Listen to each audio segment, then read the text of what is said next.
In this video, I'll show you how to play or pause tracks or songs or media using your OnePlus Nord Buds 4 Pro. Now, the first thing you need to do is to launch the app, the Hey Melody app on your phone, or if you're using a OnePlus phone, simply select Settings, tap on Bluetooth, select your earbuds, and then select earbud functions. And on the app as well, you can select your earbuds, and all that is going to land you on this page.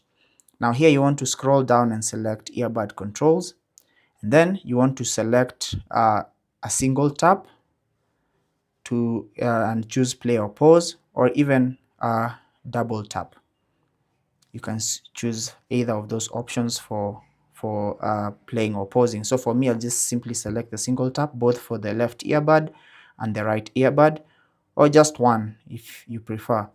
And now if I go back into the music player and then take out my earbud and simply press this stem here, just like that, a single tap.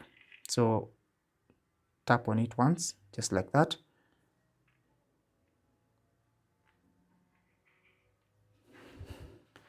Let's do that again. It's going to play, and if you press it again, it's going to pause. That's basically how to do it.